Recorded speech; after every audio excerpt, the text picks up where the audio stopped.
السلام علیکم، یو ځل بیا ښه راغلاست.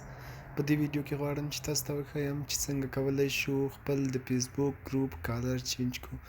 یعنې موږ سره فیسبوک پوسټ ګروپ دی، غواړم زه د هغې کالر یا هم رنګ چینج کړم یا هم تغیر کړم. دا چې څنګه کولی شو خپل د فیسبوک پوسټ ګروپ رنګ یا هم کالر چینج کړو. د دې لپاره به تاسې راشئ، خپل فیسبوک به راخلاص کړئ او دلته پاس تھری لاین باندې به کلیک کړئ او تاسې خپل ګروپ ته به لاړ شئ. یعنې کوم ګروپ چې ستاسې اوسي یور ګروپس، دلته راځم او دلته تاسې زما دا ګروپ دی او دې ته دننه کېږم. دلته راځم، وګورئ اوس تاسو که ګورئ د دې رنګ شین دی، پاس هم شین دی، د منیج سره هم دلته شین دی.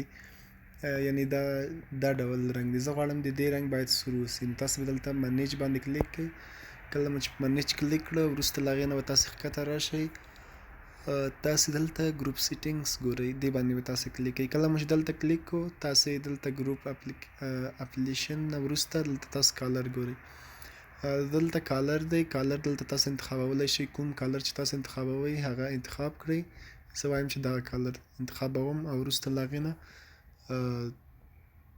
دا کالر انتخابوم او سیف باندې کلیک کوم. کله چې دې باندې سیف کلیک کوم تاسې وګورئ دا رنګ تغیر شو. که اوس دلته هم راځم، وګورئ د مکمل رنګ د پوسټ، دلته پوسټ چې جوړوي دلته پاس هم رنګ تغیر شو.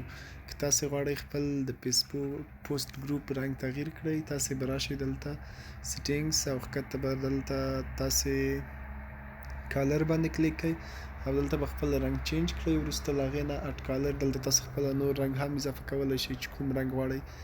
دلته هر رنګ چې اوسي زه وایم چې دغه رنګ دې اوسي. سیف کالر، دا کالر شو. ترای سجیست کالر، نو دا کالر دی.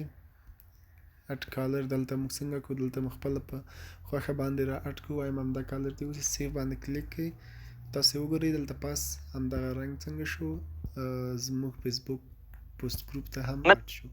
په دې طریقه تاسو کولی شئ خپل فیسبوک پوسټ ګروپ ته رنګ اډ کړئ.